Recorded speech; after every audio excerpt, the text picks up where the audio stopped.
So this video is going to start where the last one left off. I saw you guys liked it so much, I thought I had to make a part 2. If you haven't seen part 1, it will be in the description and linked elsewhere. Let's get into it. On October 28, 2017, a mysterious post was placed on 4chan, an anonymous internet bulletin board.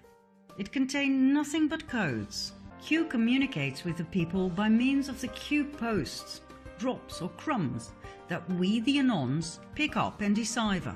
The Q crumbs portray a better world, without wars, treason and corruption. A world after the Great Awakening. Basically, she goes on to say that this Q character posts riddles and puzzles for people to solve. The map was made by Dylan Lewis Munro. It contains an overview of the true history of mankind and its covert power structures. Okay, so when I first saw this map, I didn't have a clue what was going on, and I thought it was just a bunch of crazy loose connections between various real-world events and conspiracy theories. Then I investigated the map further. I found a website online explaining the map. Finally, after much reading, it still just looked like a bunch of crazy unfounded connections. To put this into some more context, at the end of the map explanation, you are met with the sentence, "On this website, you will find apparel and posters with the Q web printed on them to help you spread truth and light. You are encouraged to share this information the most effective way you deem appropriate. The survival of our republic and indeed the human species may depend on it." Which basically means, buy my merch or the world will end. Now that's what I call good marketing. As you scroll down on this website, there is a plethora of cool looking t-shirts, caps, backpacks, printed maps, and many more items. If I didn't know any better, I'd say this whole thing looks like a rather complex marketing strategy. Through this research, I've come to find out more about American and global politics than I'd ever dreamed of. I was never really interested in politics, but the Q drops opened my eyes to a whole new world. A world of secret societies, secret services within secret services, and secret deals made on a grand scale. A world with shadow governments, with an excessively rich 1% of the world population that actually runs the world. Now that's a point I can agree with. 1% of the world's population own more wealth than the other 99% combined. Not our political leaders, not our presidents, but a very small group that we refer to as the Illuminati or Cabal. I learned about an evil master plan to completely dominate the world. And the ordinary people like you and I, we know nothing. We get up in the morning, we go to work, we pay our bills and our taxes, we watch TV and go to bed, not knowing that there's a battle being fought over our heads for world dominance. A battle between good and evil. This is something that I've always been really interested in. It's true that there is a higher power structure of sorts, but I've always wondered how much of the Illuminati conspiracy is true. There is a war going on for world dominance, for the absolute submission of the masses. How is this achieved? By the constant waging of war, by the introduction of the Federal Reserve Bank and central banks, by trafficking drugs, oil and people. The only two American presidents who tried to break down the power of the elite, beginning with the banks by printing their own interest-free, debt-free money, thus bypassing the Federal Reserve System, were Abraham Lincoln and John F. Kennedy. What else did they have in common? They got murdered.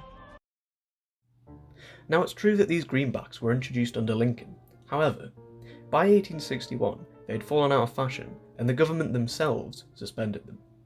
Then, by 1863, only 5% of the original notes remained. It wasn't until 1865 that Lincoln was assassinated, so I don't really see the connection here. As for Kennedy, he advocated phasing out silver certificates in favour of the Federal Reserve notes. The Federal Reserve is the central bank system of the US. And in spite of the very misleading word federal, the Federal Reserve and all central banks around the world are privately owned. They are not government institutions. This is actually true. The Federal Reserve and other major banks are all privately owned and not run by the government. They are owned by some of the most wealthy and influential families in the world, two of which are close to the top of the power pyramid: the Rothschilds and the Rockefellers. This isn't important right now, but they'll be featured further on in the video. The Federal Reserve was set up in 1913 after quite a bit of opposition from the US government and some very wealthy people, such as Benjamin Guggenheim, from a very influential mining family, Isidor Straus, head of Macy's department stores and politician, and John Jacob Astor, businessman, inventor, and probably one of the wealthiest men at that time. What else did they have in common? Apart from money, power, and opposing the creation of the US Federal Reserve? They all died on April 15, 1912, when the ship they traveled on hit an iceberg and disappeared in the cold ocean. Coincidence? Let's just say the Titanic disaster was highly convenient. It is true that all three of these men sadly died in the sinking of the RMS Titanic and were featured in the film. They were also all incredibly wealthy, but how anyone could have set up this sinking is lost on me. The captain is the one who would have had to steer the ship into an iceberg. Why would he do it if he was going to die as well? It doesn't make any sense. On a side note, all three of these men had very interesting lives, and I recommend you Google them. The rest of the opposition was easily cornered. The US Congress was bypassed. The Fed was created illegally, unconstitutionally, something not many people are aware of. This one is more a matter of interpretation, and there's nothing conclusive you can say about this. This family owns most of the world. They own each and every central bank. They own the Federal Reserve. They control the International Monetary Fund. They control the World Health Organization. They financed both parties of every war since the war against Napoleon. They financed the Bolshevik Revolution.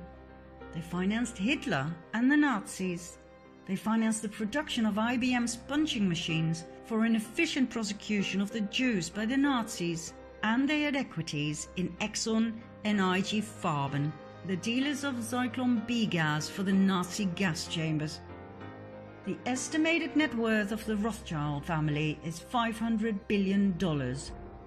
When you have that much money and power, you can poke the chest of the Crown Prince of Great Britain like he's your bitch. Shockingly, almost all of this is true.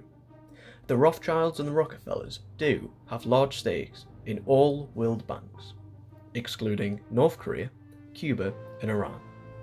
They have funded many wars, excluding the Nazis, as they actually had to flee from Germany at the time, being Jewish. This amount of wealth is truly shocking, and it does beg the question, what are they doing, and can they actually be held accountable for anything? On a side note, the Nazis were actually closely tied with Bayer. That's right, the company responsible for both Zyklon B and Agent Orange. She then goes on to talk about the Rockefellers and their influence. They founded schools and universities, leaving a huge imprint on what should and should not be taught to our children and students. Again, this is quite a scary truth, as Western history books are quite often biased in favour of the West, but that's just my personal opinion. They now own the Rockefeller University with its Academy of Medicine and the Academy of Sciences, the International Health Foundation, the American Cancer Society, the Drug Trust, the American Medical Association, and the FDA. Everything was in the hands of the Rockefellers. It's crazy how much influence these families have. They further infiltrated the educational and medical system by means of the Rockefeller Foundation, giving grants to specific research programs such as the research and development of vaccines, for instance against Ebola. yellow fever, Zika, the flu, and Gardasil, which was further developed and promoted by billionaire and partner in crime Bill Gates. Every case of dangerous side effects such as miscarriage,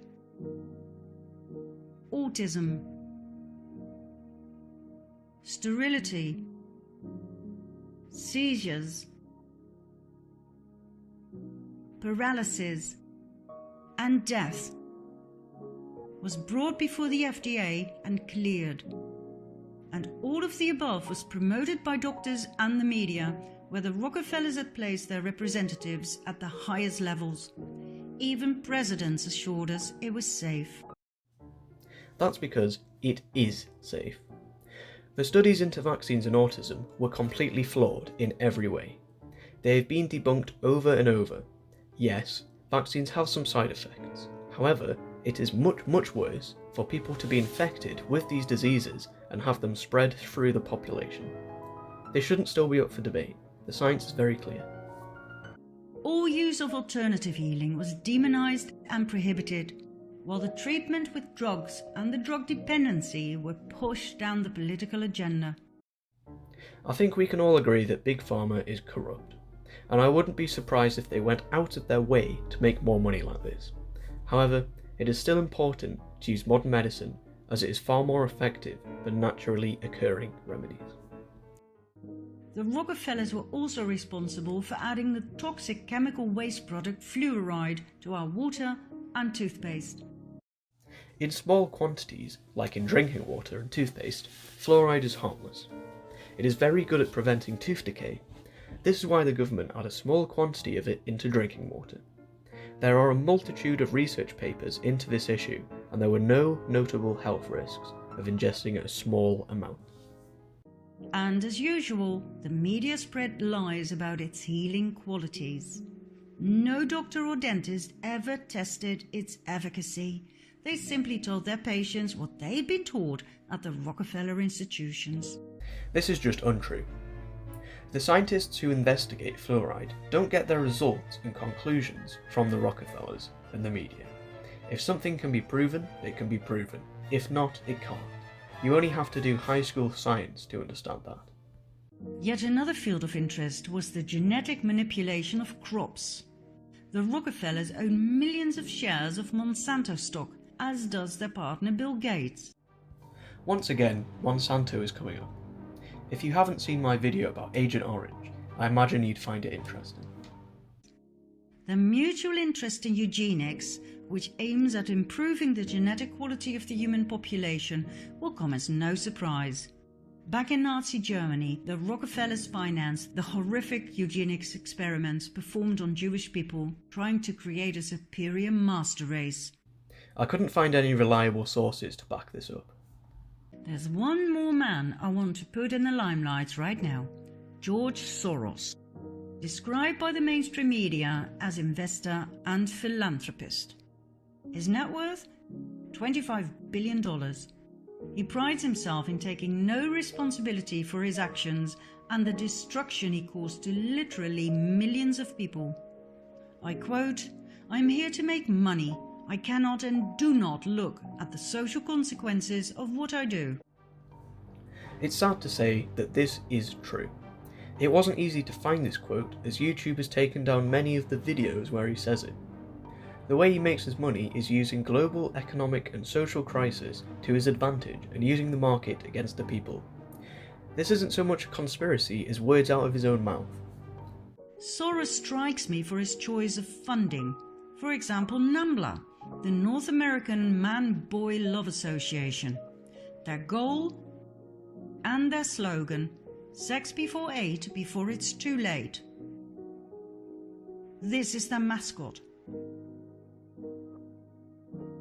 Why does this great benefactor support a pedophile club such as NAMBLA? Again, I couldn't find any evidence of this anywhere. Then there's Antifa, the anti-fascist movement. When we look at their actions, we see nothing but violence. They show great resemblance with fascism, which is rather strange for an anti-fascist movement. Even one of their flags is weird in that sense. Why would anyone finance such a thing? The same goes for Black Lives Matter. Why sponsor a movement that pretends to be left-wing but shows nothing but riots and violence in practice? This is actually true. George Soros has funded both of these movements. I have no idea why. I guess this is something to look at. Thanks for watching the second part of this series. If you enjoyed it or learnt from it, then please like, leave a comment, and don't forget to subscribe, so you don't miss the next one.